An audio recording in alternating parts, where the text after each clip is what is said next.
What's up, bikers? I'm Johnny Thompson from Fit for Racing, and this is the Mountain Bike Fitness Fundamentals series. We're going to start with the lower body for beginners.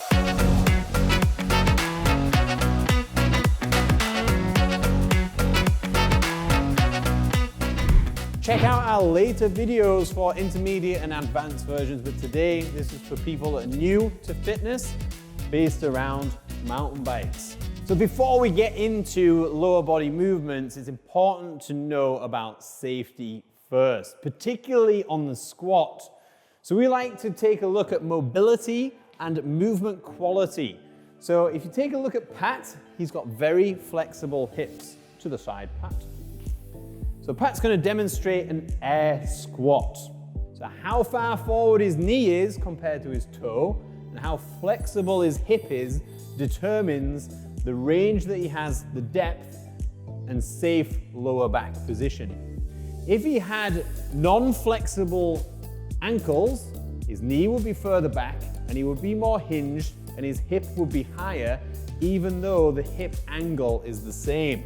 And if he had inflexible hips and he could only get to 90 here and ankles, if you take a look, he's above parallel. So for anyone watching that has any experience of squatting or has taken advice on appropriate squat depth and has been encouraged to go below parallel, as low as possible, ass to grass, whatever you call it, then just be aware that the priority on these movements, particularly the squat under load, is the lower back curve. Once this rounds, the job is fucked. Just don't do it. Come up, back safety first, appropriate depth. And if that depth is not very much, then work on your mobility at the same time as working the mechanics of the squat. Let's just take a quick look at the feet on the squat. So I like to encourage people to go about shoulder width, but it totally depends on your mechanics, limb length, and lots of other things. However, it is a good place to start. So once your feet are about shoulder width apart, drawing the knees out, creating that external rotation, chest high, head up. So what we're looking for is a nice depth, whilst obviously maintaining the lower back curve, but feet aren't excessively wide or excessively narrow to allow for the best mechanics through the hip. So if you went too wide, that would restrict your position because of the stretch in the groin, if you're not so flexible there. And also, if you were too narrow, that would restrict because then you don't have room between your hips.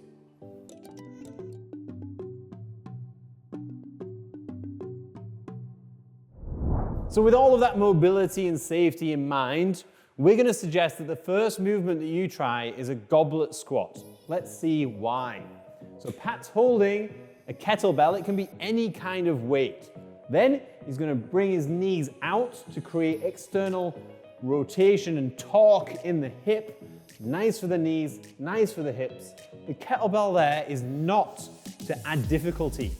On the contrary, it's to counterbalance you so you can have a more vertical torso. The goal is to feel this movement, keeping as vertical torso as possible, squatting between the hips, so that then when you progress to a squat without it, you know the position that you're striving for.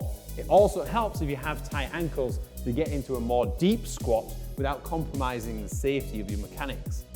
So as a starting point on squats, try and go for 3 sets of 10 to 15 goblet squats, paying particular attention to the depth and the lower back curve. If you can, film yourself from the side and analyze it afterwards, but if you've got someone there that can watch this video and help you out on positions, then by all means use them. Now we've done the squats, we're going to take a look at the hinge. Squats are very quad dominant. We like to do an Olympic lifting style squat rather than a powerlifting squat. So we're going to balance that out by working the glutes and hamstrings with a glute bridge. This starts lying on the ground with knees at 90, feet planted in line with your hip. Then you're going to simply bring your hip up, engaging the core, not overextending and clenching your butt. If that's easy, then you can raise one leg off the ground and then do the same. Do reps of 10 to 15, 3 to 5 rounds, and find some benefit in strengthening the glutes and hamstrings. That will definitely help you rise. But bear in mind, this is still the beginner episode, so we will be going on to more advanced movements in intermediate and advanced. Now we've done the squat and the hinge, we're going to take a look at some single leg work, which is important to introduce into your training so that you can be balanced. If you're stronger on one side, create imbalance in your glutes, hamstrings, quads, all of that can create funky hips. And once you've got funky hips, you get lower back pain. It's all difficult to unglue if you have one side stronger than the other. So you're going to take a lunge position, ball of the foot at the back, planted foot at the front, knee vertical over the ankle, and simply bring that back knee to the ground and stand. You can do quite a lot of reps of this, so maybe 20 to 30 each side, 3 to 5 times. That'll be good strengthening. And if you see, we can get a good range in that front hip without compromising the spine.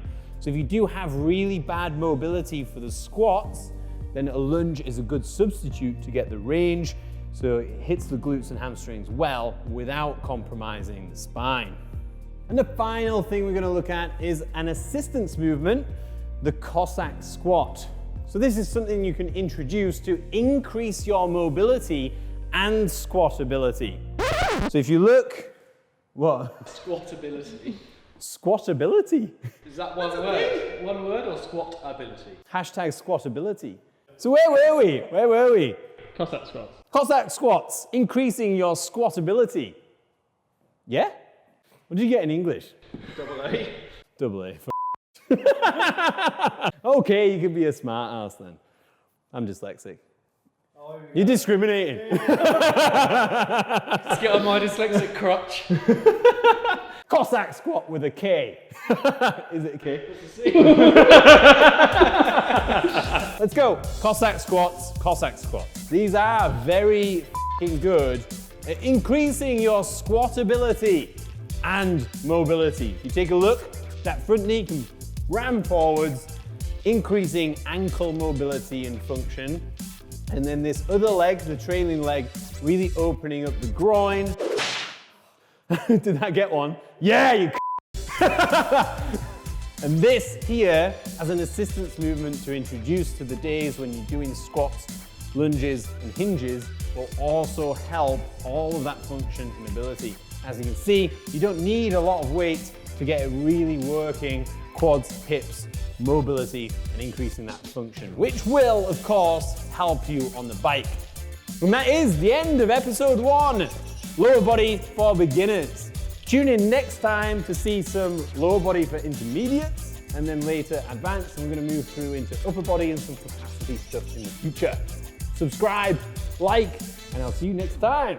Peace.